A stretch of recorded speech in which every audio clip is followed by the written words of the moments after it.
Hello, I'm Kit Slies, psychologist and life coach, here to inspire your self-compassion, confidence, and growth. And I've got my tea here. It's the holiday season, and I don't know about you, but it seems like everybody in my house and everybody I know has been sick. We've been fighting it in our house for a couple of weeks, so I've got my Breathe Right tea to sip on.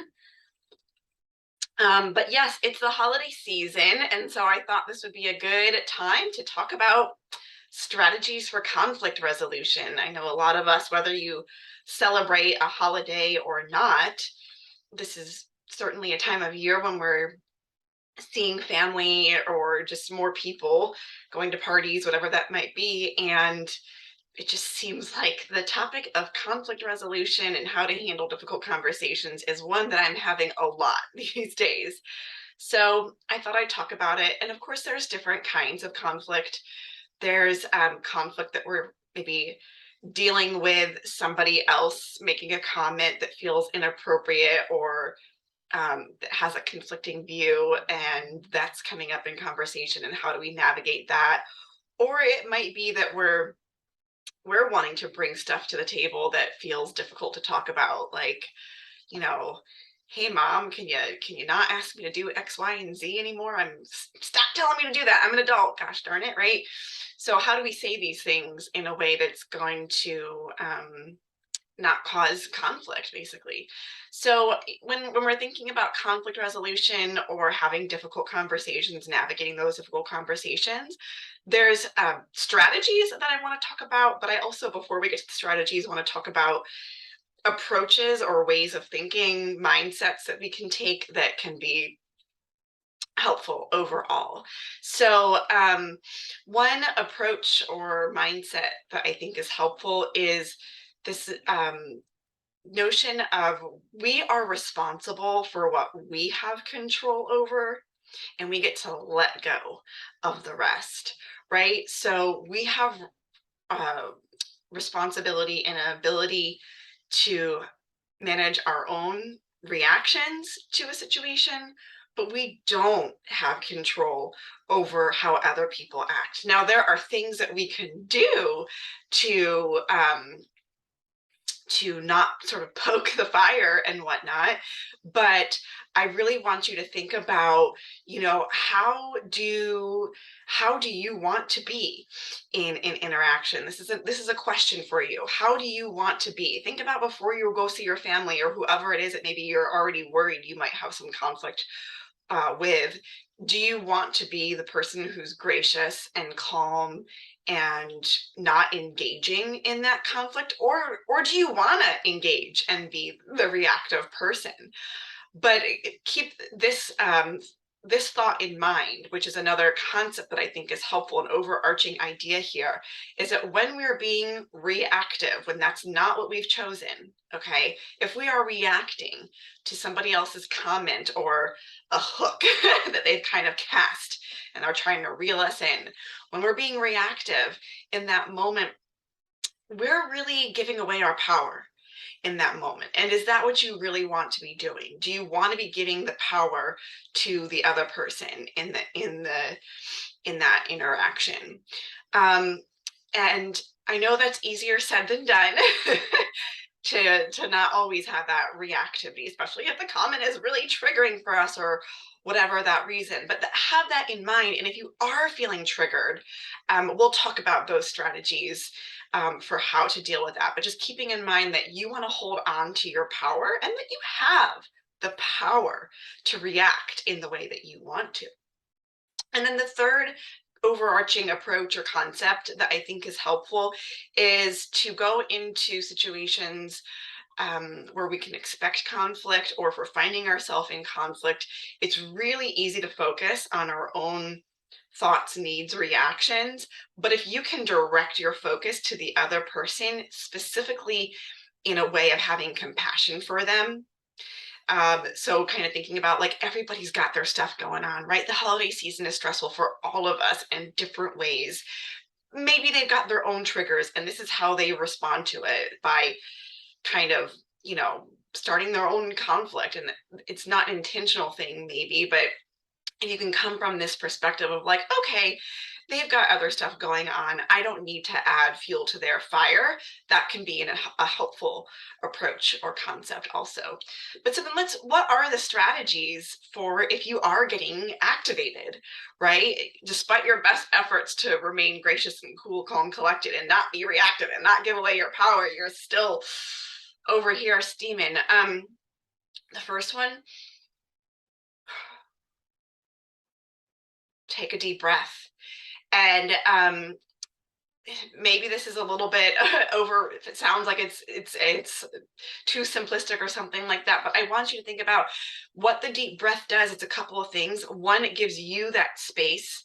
It can potentially activate your nervous system in a way that is triggering a calmer way of interfacing with another human.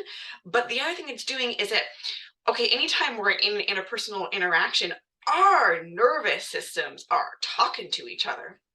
So just by you taking that deep breath, you are sending a message to the other person's nervous system to also sort of take a deep breath.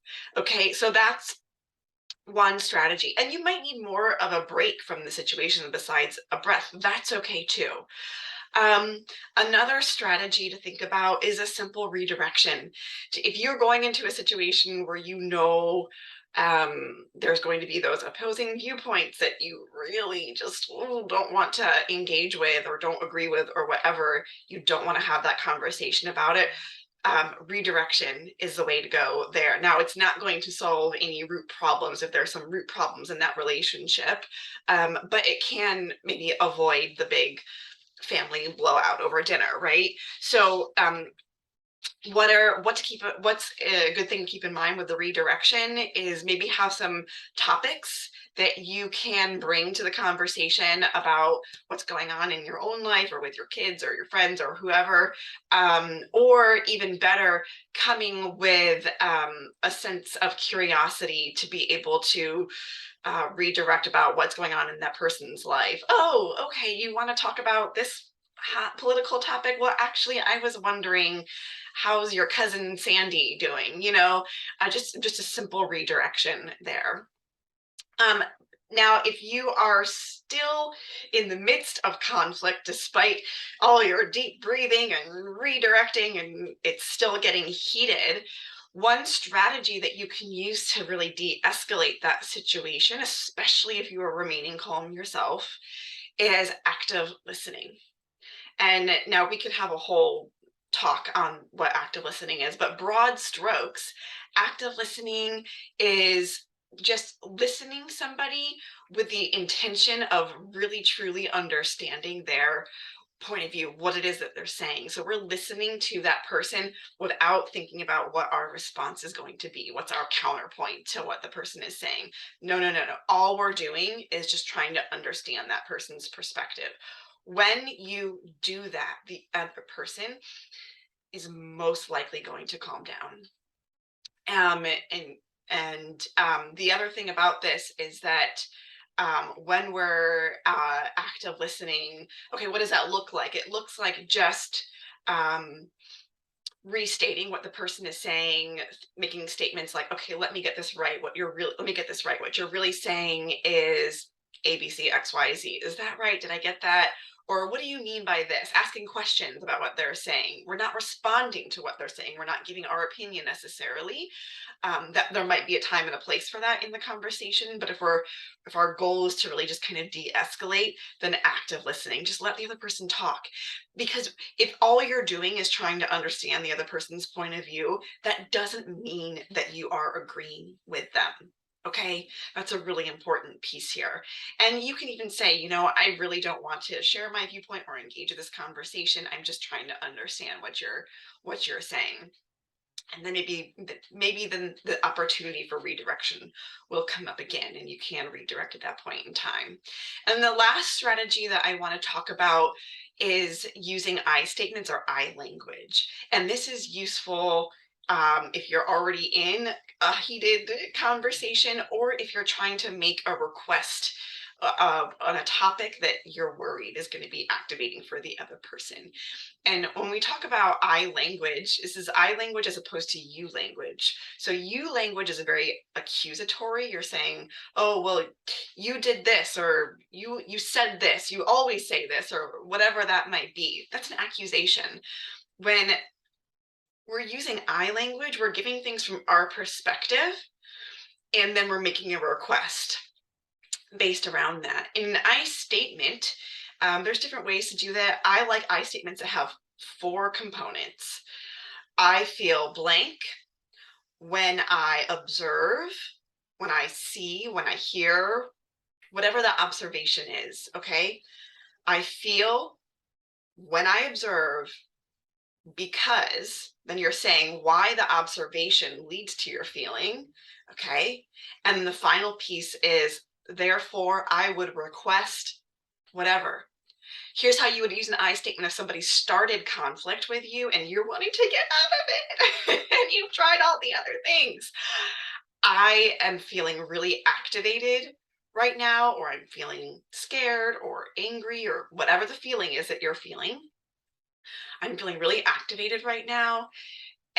When I hear you talk to me about this particular topic, and when I hear the volume of your voice get higher and higher, because it makes me think that you're yelling at me or you're angry at me. And so that's why I'm feeling activated and scared. And so therefore, I request that we actually change topics and talk about something else, because I actually just, I want to enjoy our time together.